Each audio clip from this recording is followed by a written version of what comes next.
দেশের জনগণের অভিপ্রায় অনুযায়ী ছাত্র গণ অভ্যুত্থান 2024-এর উপযুক্ত রাষ্ট্রীয় ও সাংবিধানিক স্বীকৃতি দেওয়া হবে। মঙ্গলবার জুলাই ঘোষণাপত্রে এই কথা বলেছেন প্রধান উপদেষ্টা অধ্যাপক ডক্টর মোহাম্মদ ইউনূস। এছাড়া গণ অভ্যুত্থানে শহীদদের জাতীয় বীর হিসেবে স্বীকৃতি দেওয়া হয়েছে। প্রধান উপদেষ্টা আরও বলেন, আওয়ামী লীগ সরকারের মেয়াদে সব গুম, খুন, হত্যা, গণহত্যা, মানবতাবিরোধী অপরাধের বিচারের পাশাপাশি রাজনৈতিক ও প্রশাসনিক সংস্কারের কথাও উঠে আসে জুলাই ঘোষণাপত্রে। আরও জানাচ্ছেন আতিকা রহমান।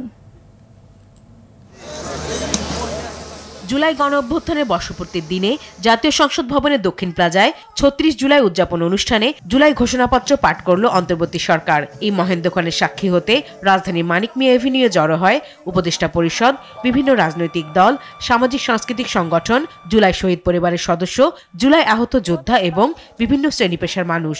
যোগ দেন ঢাকা ও ঢাকার বাইরে থেকে আসা সাধারণ শিক্ষার্থীরা। জুলাই ঘোষণাপত্র পাঠ করেন প্রধান উপদেষ্টা ডক্টর মোহাম্মদ ইউনূস।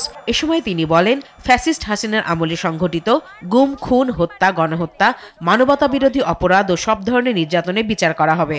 বিগত 16 বছরের দীর্ঘ ফ্যাসিবাদ বিরোধী আন্দোলন সংগ্রামকালে এবং 2024 সালের জুলাই গণঅভ্যুত্থানকালীন সময়ে ফ্যাসিস্ট আওয়ামী লীগ সরকার কর্তৃক সংঘটিত গুম, খুন, হত্যা, গণহত্যা, মানবাধিকার বিরোধী অপরাধ ও সকল ধরনের নির্যাতন, নিপীড়ন ও রাষ্ট্রীয় সম্পত্তি লুণ্ঠনের অপরাধসমূহের দ্রুত উপযুক্ত বিচারের দৃঢ় অভিপ্রায় ব্যক্ত করছে।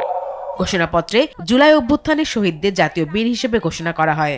বলা হয়, আন্দোলনকারীদের আইনি সুরক্ষা দেওয়ার কথা। জুলাই জনগণের সকল শহীদদের জাতীয় বীর হিসেবে ঘোষণা করে শহীদদের পরিবার, আহত যোদ্ধা এবং আন্দোলনকারী ছাত্র জনতাকে প্রয়োজনীয় সকল আইনি সুরক্ষা দেওয়ার অভিপ্রায় ব্যক্ত করেছে। ঘোষণাপত্রে আরও বলা হয়, ছাত্র গণঅভ্যুত্থান 2024-এর রাষ্ট্রীয় ও সাংবিধানিক স্বীকৃতি দেয়া হবে।